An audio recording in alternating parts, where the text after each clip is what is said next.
ಲೋಫರ್ಸ್ಗಳು ಮಕ್ಳ ಎಲ್ಲ ಆಟ ಆಡ್ತೀರಾ ನನ್ನ ಮಗ ನನ್ನ ಮಗನೇ ಬರಲಿ ನಿಮ್ ಕೈಯನ್ನ ಬರಲ್ಲ ತಿನ್ಸೋ ನಿನಗೆ ಅರ್ಥ ಆಗಿಲ್ವ ನನಗೆ ಮಕ್ಳ ಎಲ್ಲ ಆಟ್ಕೊಲ್ ಆಡ್ಕೊಂಡು ಏನೋ ರೌಡಿಸಮ್ ಮಾಡ್ತೀರಾ ಏರಿಯಾ ಒಳಗೆ ಅವ್ನು ಕರಿಯವನು ನಾವು ನಂಬರ್ ಐತೆ ಅವ್ನು ಕರಿಯವನು ಗಂಡು ನನ್ನ ಮಗ ಏನ್ ರೆಕಾರ್ಡ್ ಮಾಡಿ ಏನ್ ಮಾಡ್ತೀಯಪ್ಪ ಯಾರು ಮಾಡ್ತಾರೆ ನೈಟಲ್ಲಿ ಹೇಳಿರ್ತಾನೆ ಮಕ್ಕಳ ಹೇಳಿದ್ರೆ ನಾವೇನು ಮಾತಾಡಿಲ್ಲ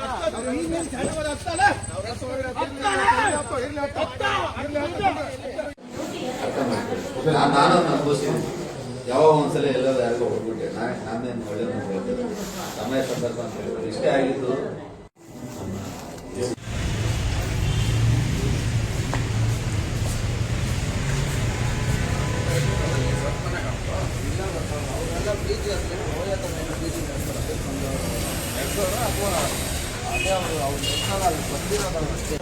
ಯಲಹಂಕದ ಅಟ್ಟೂರಿನಲ್ಲಿ ಫೋರ್ತ್ ಬೇಸ್ ಅಲ್ಲಿ ಯಾದಗಿರಿಯಿಂದ ಹೊಟ್ಟೆಪಾಡಿಗಾಗಿ ಕರ್ನಾಟಕದ ಬೆಂಗಳೂರಿನಲ್ಲಿ ಜುಪ್ಟೋದಲ್ಲಿ ಕೆಲಸ ಮಾಡ್ತಾನೆ ಹುಡುಗ. 4 ಗಂಟೆ ರಾತ್ರಿಗೆ ಸರ್ವಿಸ್ ಮಾಡ್ಲಿಕ್ಕೆ ಹೋದಾಗ ಈ ಹಿಂದಿ ವಾಲಗಳು, ಉತ್ತರ ಭಾರತದ ಹಿಂದಿ ವಾಲಗಳು ಈ ಹುಡುಗನಿಗೆ ಅವಾಚ್ಯ ಶಬ್ದಗಳಿಂದ ಹಿಂದಿಯಲ್ಲಿ ಬೈದು ಇವನಿಗೆ ಹಲ್ಲೆ ಮಾಡಿ ಇವನ ಮೇಲೆ ದಾಳಿ ಮಾಡಿರುವಂತದ್ದು.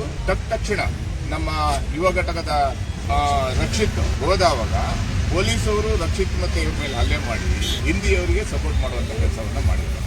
ಈಗ ಜಯಂತ್ ಮತ್ತೆ ಅವರೆಲ್ಲ ತಂಡ ಇಲ್ಲಿ ಬಂದು ನಾವು ಶಿವರಾಜ್ ಗೌಡರೆಲ್ಲ ಬಂದಾದ್ಮೇಲೆ ಆ ಹಿಂದಿಯವ್ರನ್ನ ಅರೆಸ್ಟ್ ಮಾಡಿಸುವಂತ ಕೆಲಸ ಆಗಿದೆ. ನಾವು ಏನ್ ಹೇಳ್ತಾ ಇದ್ದೀವಿ, ಬೆಂಗಳೂರು ನಗರ ಕನ್ನಡಿಗರಿಗಾಗಿ ಕೆಂಪೇಗೌಡರು ಕಟ್ಟಿರುವಂತದ್ದು. ಬೆಂಗಳೂರು ನಗರದಲ್ಲಿ ದಿನನಿತ್ಯ ಕನ್ನಡಿಗರ ಮೇಲೆ ದಬ್ಬಾಳಿಕೆ ದೌರ್ಜನ್ಯ ನಡೀತಾ ಇದೆ. ಮಾನ್ಯ ಗೃಹ ಮಂತ್ರಿಗಳೇ ಎಚ್ಚೆತ್ತುಕೊಳ್ಳಿ. ಪರಭಾಷಿಕರ ಮೇಲೆ ನಿರಂತರ ಪರಭಾಷಿಕರು ನಮ್ಮ ಮೇಲೆ ದಾಳಿ ಮಾಡ್ತಾ ಇರೋದನ್ನ ಖಂಡಿಸಿ.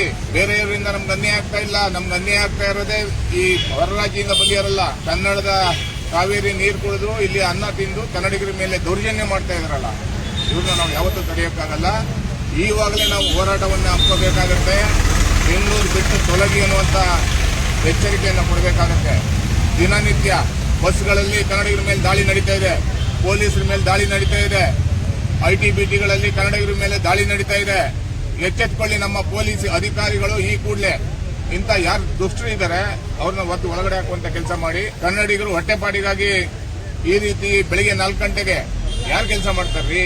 ಯಾದಗಿರಿಯಿಂದ ಅಲ್ಲಿ ಅಲ್ಲಿಂದ ಹೊಟ್ಟೆಪಾಡಿಗಾಗಿ ಜೀವನ ಮಾಡಲಿಕ್ಕೆ, ತಂದೆ ತಾಯಿಯ ಸೇವೆ ಮಾಡಲಿಕ್ಕೆ ಇಲ್ಲಿ ಬಂದು ಕೆಲಸ ಮಾಡ್ತಾರೆ. ಇಂಥ ಸಂದರ್ಭದಲ್ಲಿ ಕನ್ನಡಿಗರ ಮೇಲೆ ಹಲ್ಲೆ ಮಾಡ್ತಾ ಇದ್ದೀರಲ್ಲ, ನಾಚಿಕೆ ಆಗಲ್ಲ? ಊರ್ ಬಿಟ್ಟು ಇಲ್ಲಿ ಬಂದ್ಬಿಟ್ಟು ಇದನ್ನ ತೀವ್ರವಾಗಿ ಖಂಡಿಸ್ತೀವಿ. ಎಲ್ಲೇ ಕನ್ನಡದ ಹುಡುಗರ ಮೇಲೆ ದಾಳಿ ಆದ್ರೆ ಕರ್ನಾಟಕ ರಕ್ಷಣಾ ವೇದಿಕೆ ಸಮರ ಸೈನಿಕರ ಪಡೆ ಅವ್ರ ಮೇಲೆ ಮತ್ತೆ ದಾಳಿ ಮಾಡಬೇಕಾಗುತ್ತೆ. ಅದಕ್ಕೂ ಮುಂಚೆ ಅಧಿಕಾರಿಗಳು ಎಚ್ಚೆತ್ತುಕೊಳ್ಳಿ ಅನ್ನುವಂತ ಎಚ್ಚರಿಕೆಯನ್ನು ಕೊಡ್ತಾ ಇದ್ದೀವಿ.